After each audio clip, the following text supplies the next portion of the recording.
Hello students, welcome to lecture 7 of Animal Kingdom. Last lecture में हम लोगों ने प्लेटीहेलमिन्थिस जो हमारा फाइलम है वो कंप्लीट कर लिया था. ठीक है, अब इस लेक्चर में जो है हम लोग एस्केलमेंथिस जो है, जिसको एशेलमेंथिस भी बोलते हैं बहुत सारे लोग, ये एस्केलमेंथिस जो है हम लोग स्टार्ट करेंगे. बहुत छोटा फाइलम है, इसमें ज्यादा कुछ चीजें नहीं है. ठीक है, बहुत छोटा फाइलम है. ठीक है, कुछ ही इंपॉर्टेंट पॉइंट्स है इसमें से जो हमको याद रखने हो वही क्वेश्चंस में आते हैं. ठीक है, तो छोटा फाइलम है तो इसमें से कुछ भी हमारा मिस नहीं होना चाहिए. तो फाइलम एस्केलमेंथिस का जो कॉमन नेम है उनको हम बोलते हैं राउंड वॉर्म्स. इससे पहले हम उनको बोल रहे थे फ्लैट वॉर्म्स. ठीक है, इससे पहले जो हम लोगों ने पढ़ा वहां पर हम उन्हें फ्लैट वॉर्म्स बोल रहे थे.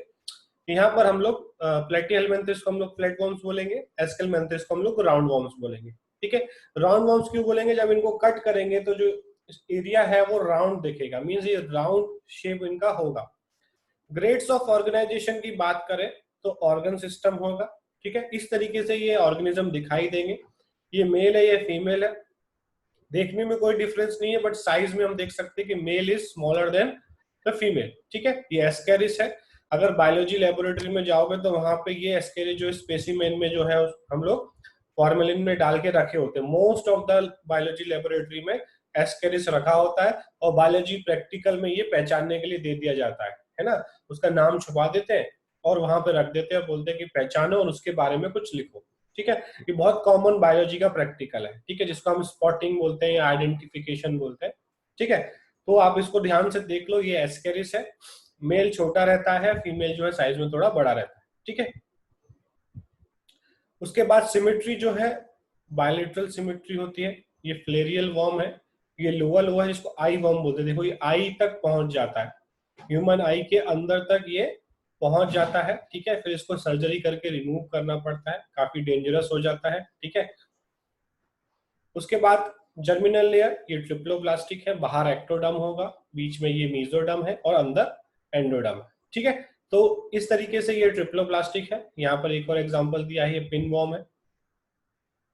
उसके बाद सूडोसीलोमेट, फॉल्स सीलम इसमें प्रेजेंट होगा. ठीक है, दिस येलो स्ट्रक्चर जो हमको देखने को मिल रहा है, this yellow structure is called as false coelom या फिर सूडोसीलम.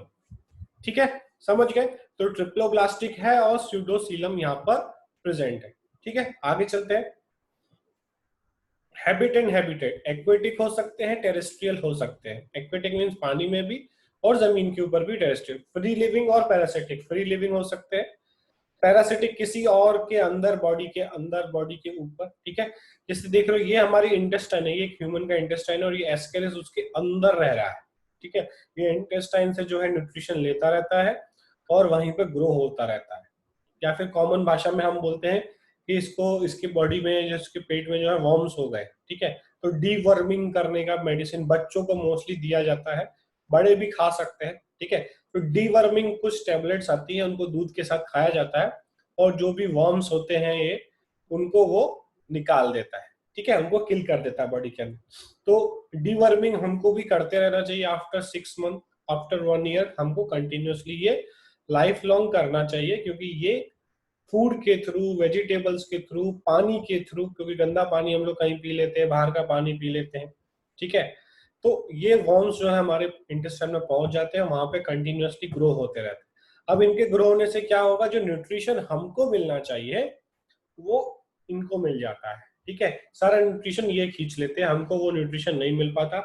इसलिए आप लोग देखते हैं कि कोई बच्चा ऐसा होता है, घर में भी लोग बोलते हैं खाता तो बहुत है बट इसका वजन ही नहीं बढ़ता, उल्टा वजन कम हो रहा है ना. तो कहीं ना कहीं उसके अंदर वॉर्म्स होते हैं, वो वॉर्म्स को किल करना पड़ेगा. उसके लिए आपको डिवर्मिंग डॉक्टर से कंसल्ट करके करना पड़ेगा. ठीक है, उसके बाद डाइजेस्टिव सिस्टम की बात करें तो यहाँ पर डाइजेस्टिव सिस्टम कंप्लीट है. कंप्लीट है मींस यहाँ पे एक ओपनिंग माउथ के लिए है और एक ओपनिंग जो है वो एनस के लिए है. ठीक है, तो ये बहुत इंपॉर्टेंट है यहाँ पर कि कंप्लीट डाइजेस्टिव सिस्टम मिला. इससे पहले हमको सब में इनकम्प्लीट डाइजेस्टिव सिस्टम मिल रहा था, मतलब एक ही ओपनिंग होता था for mouth and anus, but यहाँ पर 2 ओपनिंग है. ठीक है, ट्यूबुलर एलिमेंट्री कैनाल है, ये पूरा एलिमेंट्री कैनाल है with well developed muscular pharynx. ठीक है, फेरिंग्स भी यहाँ पर प्रेजेंट है. दिस इज इंटेस्टाइन और intestine ends at the anus. ठीक है, ये सूडोसीलोम है, ये उसकी बॉडी के ऊपर क्यूटिकल है जो से प्रोटेक्ट करता है डाइजेस्टिव एंजाइम से. ठीक है, दीज आर ओवरीज, ठीक है, ये रिप्रोडक्टिव पोल्स है जहां से रिप्रोडक्टिव गैमिट्स रिलीज होंगे, ठीक है, समझ गए। ये नर्व रिंग है which is associated with the brain, ठीक है। उसके बाद रिट्रैक्टेड पियर्सिंग डिवाइस मींस एक तरीके से पतला सा पिन या निडल जैसा होता है जो किसी के अंदर ये छेद करने के लिए, उसको पियर्स करने के लिए ये लगाता है जिससे वो ब्लड निकाल सके, ठीक है। तो एक तरह से पिन इसके पास है, एक निडल है इसके पास है जो अंदर चला जाता है, ये दब चाहे जब निडल को बाहर निकाल के छेद करेगा वापस से निडल अंदर चला जाएगा, ठीक है। उसके बाद रेस्पिरेटरी सिस्टम की बात करें हम लोग तो एब्सेंट है, यहाँ पे कोई रेस्पिरेटरी सिस्टम प्रेजेंट नहीं है, सर्कुलेटरी सिस्टम भी यहाँ पर प्रेजेंट नहीं है, ठीक है।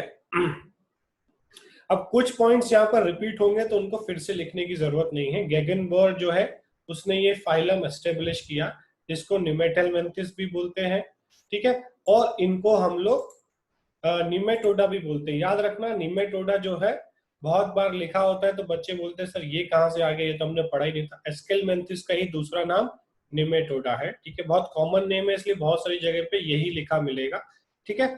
उसके बाद ये राउंड वॉर्म्स होते हैं, ये हमें पता है, फाउंड एवरीवेयर मिलते हैं हमको, पैरासाइट भी हो सकते हैं, फ्री लिविंग भी हो सकते हैं। सिलिंड्रिकल है, टेपरिंग एट बोथ एंड, मतलब दोनों एंड की तरफ पतला होता जाएगा, जैसे हमने देखा डायग्राम में दोनों एंड की तरफ पतला होता जाएगा विदाउट सेगमेंटेशन, सेगमेंटेशन नहीं है। जैसे अर्थवॉर्म में आप देखोगे सेगमेंट्स होते हैं, छोटे छोटे से डिविजन्स होते हैं, लाइंस होती है उसकी बॉडी पे, यहाँ पे कोई ऐसे सेगमेंटेशन हमें देखने को नहीं मिलेंगे, ठीक है। ये सारी चीजें हम पढ़ चुके हैं। बॉडी वॉल क्यूटिकल होगा जो उसे रेजिस्टेंट बताएगा, डाइजेस्टिव सिस्टम से बचाएगा, तो क्यूटिकल उसके प्रोटेक्शन के लिए है। एपिडर्मिस विदाउट सीलिया, सिंक्टियल, ठीक है। Continuous layer of cytoplasm having scattered nuclei, ठीक है, स्कैटर्ड न्यूक्लियाई होगा। मस्कुलर लेयर, लॉन्गिट्यूडनल मसल्स होंगे यहाँ पे, ठीक है। स्यूडोकॉइल प्रेजेंट है बॉडी वॉल और डाइजेस्टिव सिस्टम के बीच में, जिसको हम लोग स्यूडोसिलोमिक फ्लूइड बोलते हैं। Skeleton is not mineralised, skeleton is not mineralised मतलब कि हार्ड स्केलेटन यहाँ पर हमें देखने को नहीं मिलेगा, हार्ड स्केलेटन हमको देखने को नहीं मिलेगा। हमको कैसा, एक पानी का स्केलेटन मींस पानी की वजह से शेप बनेगा, इसलिए हम उसको हाइड्रोस्केलेटन बोलते हैं, ठीक है। उसके बाद डाइजेस्टिव सेल इज कंप्लीट, ये हम लोगों ने पढ़ लिया। रेस्पिरेशन ये सब अनडेवलप्ड है, ठीक है। Nervous system comprises of circumpharyngeal ring, ठीक है, एक सर्कमफेरेंजियल रिंग है, नर्व रिंग बोलते हैं जिसको, और वही नर्वस सिस्टम का काम करता है। बहुत प्राइमरली नर्वस सिस्टम है, ऐसा कोई ब्रेन जैसा डेवलप नहीं है। उसके बाद इसके बाद कुछ टेंगो रिसेप्टर जिसको कॉमनली पेपिले बोलते हैं, एम्फेड जिसको कीमो रिसेप्टर्स जो केमिकल डिटेक्ट करने के लिए आसपास, ठीक है। Paired unicellular plasmids are found near hind body of the body, ठीक है, hind end of the body, ठीक है। तो ये कुछ रिसेप्टर्स इसके पास प्रेजेंट है। उसके बाद excretory system is eight shape consist of gland cells और इंट्रासेलुलर सेल्स, एनल और प्रोटोनेफ्रिडिया और रेनेट सेल्स, ठीक है। तो ये 4-5 नाम है बट रेनेट सेल बहुत फेमस है, तो हमको याद रखना है renette cells are present in aschelminthes and they are associated with excretory system, ठीक है। तो प्रोटोनेफ्रिडिया या रेनेट सेल कहीं पूछा जाता है किसमें मिलते हैं तो हमको याद रखना है, तो ये एक यूनिक फीचर हो गया, बहुत इंपॉर्टेंट है। एक्सक्रीटरी मैटर जो है वो अमोनिया है, अमोनिया ही एक्सक्रीट करते हैं। Reproductive system is developed and sexes are generally separate, sexes जो है सेपरेट है। डायोसिस कंडीशन मतलब एक मेल होगा दूसरा फीमेल, एक में दोनों, हर्माफ्रोडाइट कंडीशन नहीं होगी, ठीक है। Male is smaller than female, sexual dimorphism भी मिलेगा, ठीक है। उसके बाद male has penial spicules for copulation, genital tract join digestive tract to form cloaca, ठीक है। तो मेल में जो है कॉपुलेशन के लिए पेनियल स्पेक्यूल्स होते हैं, ठीक है, और जेनिटल ट्रैक्ट जो ज्वाइन करता है डाइजेस्टिव ट्रैक्ट से टू फॉर्म क्लोका, इसको कंबाइंड फॉर्म बोलते हैं क्लोका। उसके बाद फीमेल ले एग विथ किटनस शेल, ठीक है, फीमेल जो है एग ले करती है और उसके ऊपर काइटिन का शेल प्रेजेंट होता है, ठीक है। जैसे बाकी एग्स में हम देखते हैं कैल्शियम कार्बोनेट का शेल होता है ऊपर जो कवरिंग होती है, यहाँ पे काइटिनस है मींस काइटिन का बना हुआ, ठीक है। काइटिन एक बायोमोलिक्यूल है, ठीक है, एक कार्बोहाइड्रेट है। Fertilisation is internal, fertilisation internal body के अंदर होगा। डेवलपमेंट इज मोस्टली डायरेक्ट, ठीक है, direct development means larva stage नहीं होगी। Number of cells are fix from larva to adult and it is called a eutely, मतलब कितने सेल्स बनेंगे, ठीक है, लार्वा से या जाइगोट से अडल्ट तक वो फिक्स रहता है, इतने ही सेल बनेंगे, नंबर ऑफ सेल्स फिक्स रहते हैं, उसी को हम बोलते हैं यूटेली, ठीक है। तो ये भी एक बहुत यूनिक फीचर है, यहाँ पर याद रखना है। डेवलपमेंट मोस्टली डायरेक्ट है, बट सब में डायरेक्ट नहीं है, लार्वा स्टेज हो सकती है कुछ में। उसके बाद they are classified into 2 classes on the basis of sense organs, ठीक है, ये फास्मेडिया और एफास्मेडिया, ठीक है। तो एग्जांपल्स यहाँ पे दिए हुए, ये एग्जांपल्स हमको याद करने हैं। जैसे एस्केरिस है, वो इंटेस्टाइनल राउंड वॉर्म बोलते हैं, स्मॉल इंटेस्टाइन में मिलता है, इसके लार्वा का नाम दिया हुआ है यहाँ पे। एंट्रोब्लस पिन वॉर्म और seed worm in large intestine मिलता है। Ancylostoma hook worm in small intestine. Wucheria filarial worm in lymph vessels और gland by female Culex mosquito, ठीक है, तो ये मॉस्किटो के थ्रू फैलता है, ठीक है। विविपेरस है डाइजेनेटिक, डाइजेनेटिक मतलब दो ऑर्गेनिज्म के अंदर अपना लाइफ साइकिल पूरा करेगा, मॉस्किटो के अंदर और ह्यूमन के अंदर। और ये एलिफेंटियसिस करता है, एलिफेंटियसिस आपने डायग्राम में देखा होगा, इंसान का पैर जो है वो एकदम चौड़ा हो जाता है, फूल जाता है, सूज जाता है, एलिफेंट जैसा पैर लगने लग जाता है, इसलिए हम उसे एलिफेंटियसिस बोलते हैं, ठीक है। काफी डेंजरस है, ठीक है, उसको ट्रीट करना भी बहुत मुश्किल होता है। लोआ लोआ जो है वो आई वर्म है, ये ब्लड में पहुंच के आई तक पहुंच जाता है और आई के अंदर रहता है, इसको अफ्रीकन आई वर्म भी बोलते हैं क्योंकि अफ्रीका में सबसे ज्यादा मिलता है। ट्राइक्यूरिस विप वर्म, ये भी इंटेस्टाइन में मिलेगा। रैबिडिटिस फ्री लिविंग है, ये किसी और के अंदर नहीं मिलेगा। Trichinella first is intestine then is striped muscles, ठीक है, पहले इंटेस्टाइन में रहता है फिर वहां से मसल्स में चला जाता है, ठीक है। उसके बाद ड्रैकेनकुलस, यूनिवर्म, मेडिना वर्म और फियरी सर्पेंट, डाइजेनेटिक होता है ये, ठीक है। ओल्डेस्ट डिस्कवर्ड न्यूमेटोड, ठीक है, तो ये भी बहुत इंपॉर्टेंट क्वेश्चन है, सबसे पहले डिस्कवर्ड होने वाला न्यूमेटोड कौन सा, ठीक है। उसके बाद दूसरा क्लास है एफेसमिडा, जिसका एग्जांपल है डेस्मोकोलेक्स, ठीक है।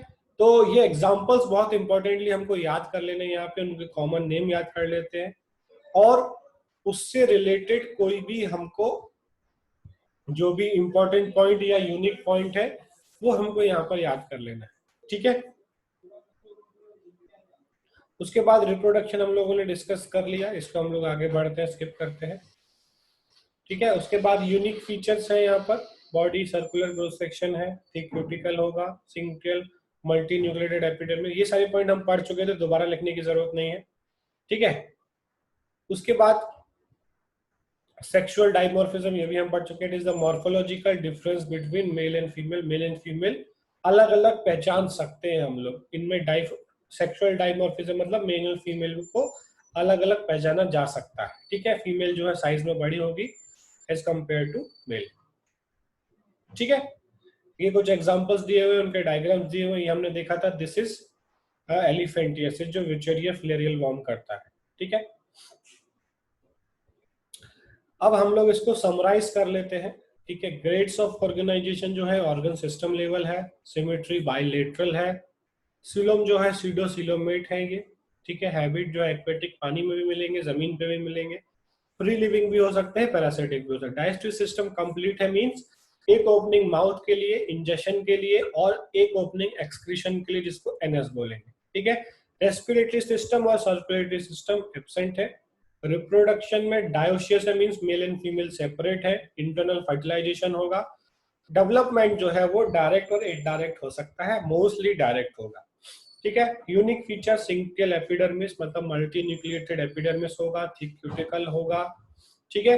बॉडी वेस्ट निकालने के लिए एक ट्यूब होगा, सेक्सुअल डाइमॉर्फिज्म शो करेंगे, और कुछ एग्जांपल यहाँ पर दिए हैं जैसे कि एस्केरिस, एंथ्लाइकोस्टोमेटा एंड विचेरिया, ठीक है। तो इसको आपको एनसीईआरटी से भी पढ़ लेना है, ठीक है। और एनसीईआरटी से पढ़ने के बाद जो भी इस वीडियो में आपको देखने को मिला वो आपको अच्छी तरीके से नोट्स बना ले रहे हैं, ठीक है। कोई पॉइंट अगर रिपीट हो रहा है तो उसे बार बार लिखने की जरूरत नहीं है, बट पढ़ना सब चीज है, और नोट्स अच्छे से प्रिपेयर करने हैं, इंटरेक्टिव नोट्स बनाओ, इंपॉर्टेंट पॉइंट्स को अंडरलाइन करो, हाईलाइट करो, मल्टीपल पेन्स का यूज करो, एक ही पेन से लिखोगे तो बाद में पढ़ने में बहुत बोरिंग लगेगा, ठीक है। मल्टीपल पेन्स का यूज करो, अपना नोट्स तुमको ही काम आएगा, वो नोट्स मुझे काम नहीं आने वाला, याद रखना, ठीक है। आपको ही वो नोट्स काम आएंगे, रिवीजन के टाइम पे, एग्जाम के टाइम पे, या फिर से वीडियो देखने नहीं बैठ सकते, तो पूरे वीडियो का जो समरी है, पूरा सार जो है वो निकल के आपके नोट्स में आना चाहिए कि दोबारा वीडियो देखने की जरूरत ना पड़े, ठीक है। जब और एग्जाम ऐसा नहीं है एक बार, एनिमल किंगडम है 11th में भी होगा, 12th में जो टेस्ट होंगे उसमें भी 11th का सिलेबस आएगा, ठीक है। फिर मेन एग्जाम में तो आएगा, और ये बोर्ड में भी जो हमारे 11th के जो आपके फाइनल एग्जाम होंगे उसमें भी आएगा, वहां पे आपको लिखने को आएगा, और आपके नीट के पेपर में आपको सिर्फ एमसीक्यू बेस्ड आएगा, ठीक है। तो लिखने को आएगा, तो ये सारी चीजें याद होनी चाहिए, ठीक है। तो उसका भी टेंशन नहीं लेना है, ठीक है। रिटन एग्जाम अभी नहीं होने वाला है, तो आपको पहले नीट बेसिस पे करना है, तैयारी करो, ठीक है।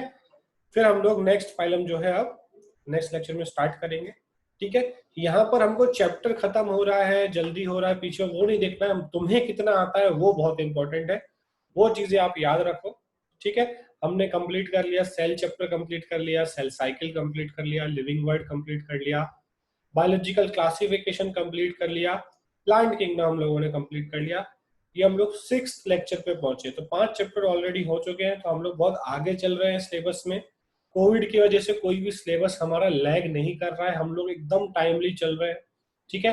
ये आप लोगों के लिए बहुत अच्छा है कि आपका सिलेबस जो है वो कोई नहीं हो रहा है। बाकी स्कूल्स में बहुत दिक्कत हो रही है, ऑनलाइन क्लासेस नहीं चल रहे, तो यहाँ पर आपके सिलेबस में कोई दिक्कत नहीं है, ठीक है। 6 लेक्चर भी हम लोगों ने ऑलमोस्ट आधा कंप्लीट कर लिया है, ठीक है। तो हम लोग बहुत आगे चल रहे हैं, बहुत अच्छे से हम लोग प्रिपरेश कर रहे हैं, बट मेरे चैप्टर कंप्लीट होने से काम नहीं चलेगा, आपको भी उसको कंप्लीट, मतलब आपको समझ में आ गया, आपने उसके एमसीक्यूज कर लिए, डीपीपी सॉल्व कर लिए, जो भी डाउट थे वो क्लियर कर लिए, ठीक है, समझ गए, ठीक है। तो इसको हम लोग यहाँ पे स्टॉप करते हैं, फिर हम लोग नेक्स्ट लेक्चर में स्टार्ट करेंगे, ठीक है। Thank you.